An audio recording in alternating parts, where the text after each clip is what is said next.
ఇప్పటికి urban flood management and climate resilient infrastructure, integrated urban planning and delivery, అదేవిధంగా home cyber crime prevention through citizen awareness and financial safeguards, strength and emergency response and disaster readiness, ఇలాంటివన్నీ ఉన్నాయి. Then agriculture, promotion of natural urban farming, ఇట్లాంటి ఇవి చేయడం జరిగింది. దీనికి ఒక 90-day action plan పెట్టడం జరిగింది. ఆ ప్రాజెక్ట్ వచ్చిన డీటెయిల్డ్ రిపోర్ట్ కూడా ఆనరబుల్ సీఎం గారికి ప్రజెంట్ చేయడం జరిగింది అందరం కలిసి. తర్వాత ఫర్దర్ గైడెన్స్ ప్రకారం దీన్ని ఎలా తీసుకెళ్లాలనే ప్రయత్నం కూడా చేస్తుంది. దీంట్లో అందరూ కలెక్టర్స్ ప్రధానంగా జిల్లాలో ఏ ప్రాజెక్ట్ ఇంప్లిమెంట్ జరగాలన్న కలెక్టర్స్దే ప్రధాన బాధ్యత కాబట్టి వీటిని తర్వాత నేను చెప్పినట్టు ఈ టైం లైన్స్ ఏం పెట్టుకొని యాక్షన్ ప్లాన్ తీసుకొస్తున్నాము, దీన్ని ముందే తీసుకెళ్లే ప్రయత్నం చేస్తాం. This is from my side. There were other ministers, 5 other ministers also, who literally behaved like a disciplined school children.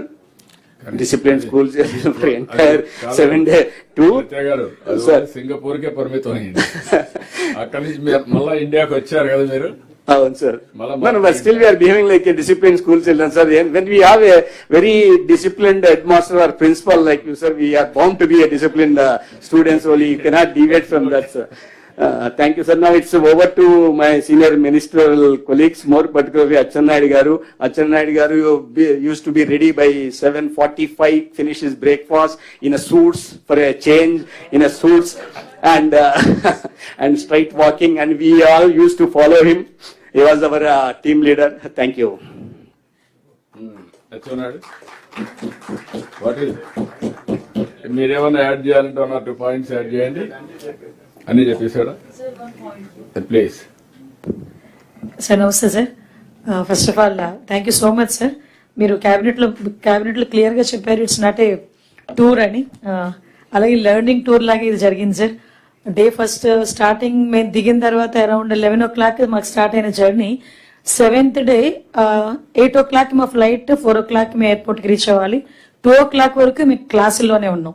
అంటే చాలా మంది ఏంటంటే ఇదేదో ట్రిప్, ఎంజాయ్మెంట్ ట్రిప్ అది ఇది అని మాట్లాడారు కానీ కంప్లీట్ లెర్నింగ్. షాపింగ్ కూడా పోలేదు.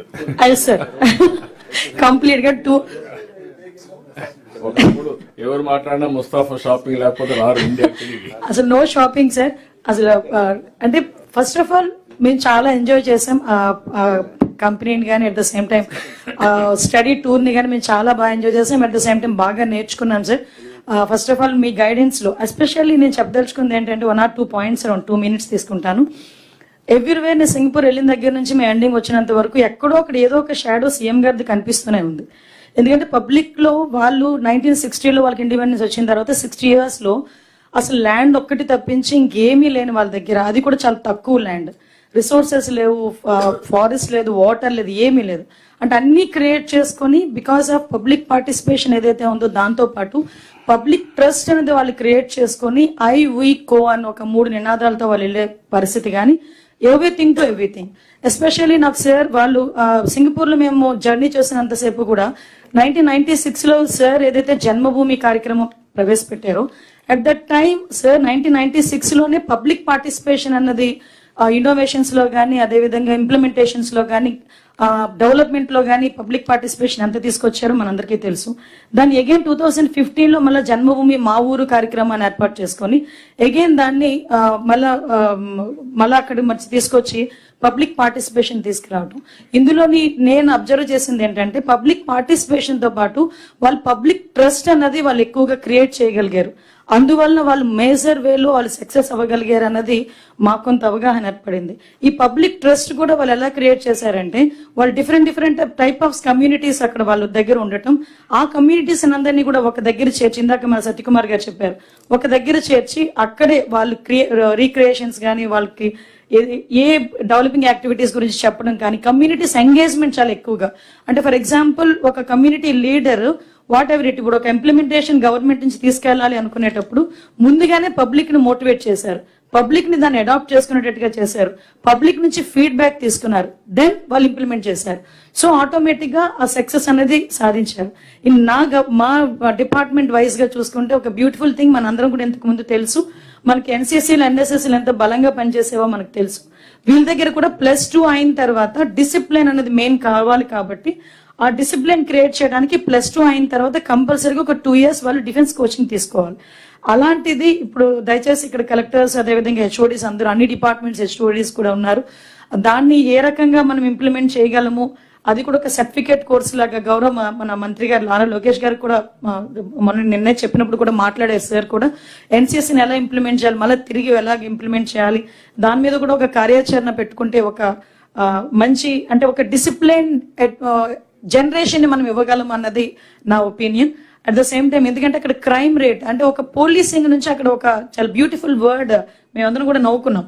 ఎంతమంది పోలీసులు అని అడిగితే ఆ రోజు సత్యకుమార్ గారు అన్నారు కూడా వాళ్ళు నవ్వుతున్నారు అనమాట ఎంతమంది పోలీస్ అంటే నువ్వు ఈ క్వశ్చన్ అడుగుతావని తెలియక వాళ్ళు ప్రిపేర్ అయినట్టు లేరు అన్నారు సత్యకుమార్ రెవెన్యూ మినిస్టర్ గారు.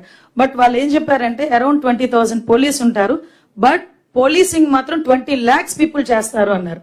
అంటే ఫ్రమ్ పోలీస్ టు పోలీసింగ్ అంటే పబ్లిక్ ని కూడా వాళ్ళు పోలీసింగ్ సిస్టమ్ లోకి ఎలా తీసుకొచ్చారు ఎలా మోటివేట్ చేశారన్న దానికి వాళ్ళకి ఎగ్జాంపుల్ గా ఒక వర్డ్ చెప్పారు.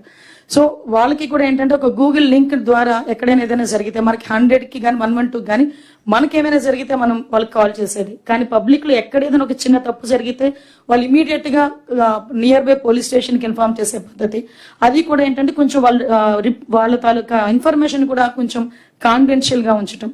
నాకు ఇంకొకటి ఏంటంటే బాగా నేను ఇన్స్పైర్ అయింది లీగల్ సిస్టమ్. అంటే మన దగ్గర అప్పీలింగ్ అథారిటీ చాలా ఈజీగా ఉంటుంది కానీ వాళ్ళ దగ్గర అప్పీలింగ్ అథారిటీకి వెళ్ళేటప్పుడు కంపల్సరీగా న్యూ ఎవిడెన్స్ ని వాళ్ళు క్రియేట్ చేయగలిగితేనే అప్పీలింగ్ అన్నది ఉంటుంది, అదర్వైజ్ నో అప్పీల్. సో అది కనుక జరిగితే అలాంటిది ఏదైనా మనం ఏదైనా సెంట్రల్ గవర్నమెంట్ కూడా మీ అందరి సహాయ సహకారాలతో ఒక నోట్ ప్రిపేర్ చేసుకుని మనం కనుక ముందుకు వెళ్ళగలిగితే చాలా కోర్ట్ కేసెస్ ని మనం తొందరగా చేసుకోవచ్చు. At the same time public కి కూడా ట్రస్ట్ వస్తుందని ఒక నమ్మకం అయితే ఉంది. ఒకటి ఏంటంటే మేము చాలా గర్వపడుతున్నాం గౌరవ ముఖ్యమంత్రి గారు ఆధ్వర్యంలో మేము పనిచేయటం ఒక విజనరీ నాయకుడు ఆధ్వర్యంలో మేము పనిచేయటం దట్టు సింగపూర్ వరకు వెళ్ళి ఏదైతే లెర్నింగ్ టూర్ ఉందో దాంట్లో ఉన్న ఇంప్లిమెంటేషన్స్ అన్ని కూడా గౌరవ ముఖ్యమంత్రి గారి ఆధ్వర్యంలో మీ అందరితో చర్చించి 90 days ప్రోగ్రామ్. ఇక్కడ ఒక విషయం చెప్పాలి సార్, రోజంతా తిప్పేవారండి, రోజంతా క్లాసులు చెప్పేవారు, నెక్స్ట్ డే మార్నింగ్ తీసుకెళ్లి ఇవాల్యుయేషన్ చెప్పేవారు సార్. దాన్ని మీరు ఏం నేర్చుకున్నారు రాసి చూపించండి మాకు అని. అది రాయటమే కాదు ఒక పేస్ట్ చేసి దాని గురించి మేము ఎక్స్ప్లెయిన్ కూడా చేయాలి. సో 7 days కూడా ఇదే కార్యక్రమం జరిగింది.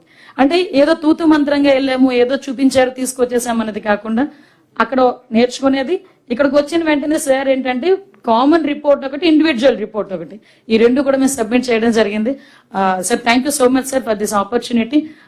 మేము మీ విజన్ కి అనుగుణంగా పనిచేయడానికి ప్రయత్నం చేస్తాం సార్. Thank you sir. నమస్కారం sir. Janardhan Reddy sir. Janardhan Reddy sir ముఖ్యంగా సార్ రోడ్ల గురించి కూడా మేము అక్కడ చూసినప్పుడు అక్కడికి మనకు వ్యత్యాసం ఏంటంటే సార్ వాటర్ ఏదైతే పడతాయో ఆ రోడ్ల మీద ప్రతి వాటర్ చుక్కను కూడా డ్రైన్ల ద్వారా పక్కకి వెళ్తాయి సార్. ఆ డ్రైన్స్ వలన కూడా రోడ్లు కూడా ఎక్కడ దెబ్బ తినడం కానీ అవెల్లా కూడా జరగలేదు సార్. ఇప్పుడు మనకు వాళ్ళకు వ్యత్యాసం ఏంటంటే ఎక్కడ చూసినా మనకు రోడ్ల మీద నీరంతా కూడా రోడ్డు మీద నిలవడంతో ఎంత క్వాలిటీ రోడ్లు వేసినప్పటికీ కూడా ఆ రోడ్లు మళ్ళీ ఆ వర్షాభావం వలన పడడం వలన నీరు పోకపోవడం వల్ల పోతుంది సార్. ఆ ఫార్మర్ను కూడా మనం అదే దాన్ని కూడా తీసుకొని వస్తే సింగపూర్ దాన్ని చాలా బాగుంటుందని చెప్పి రోడ్ల మీద చూసాము. అదేవిధంగా ఇప్పుడు ఏదైతే మనము ఈ యొక్క అమరావతిలో చేస్తున్నటువంటి రోడ్లు ఆ పాలసీని తీసుకొని వచ్చేస్తగిన ఎందుకంటే కొత్తగా నిర్మించేటువంటి అమరావతిలో ఆ రోడ్ల వలన కూడా చాలా కార్యక్రమాలు చేయొచ్చు. వాటన్నిటిని కూడా మేము తీసుకొని వచ్చాము సార్. దాన్ని కూడా సైకాలజీగా ఏ విధంగా చేస్తే పక్కన చెట్లు నాటడం కానీ ముఖ్యంగా ఫుట్పాత్లు సార్ ఖచ్చితంగా కూడా ఫుట్పాత్లు ఉంటాయి. తర్వాత మళ్ళీ సైకిల్ కూడా సపరేట్గా పోవడానికి కూడా పెట్టారు సార్. వీటన్నిటిని కూడా చేయడం జరిగింది సార్.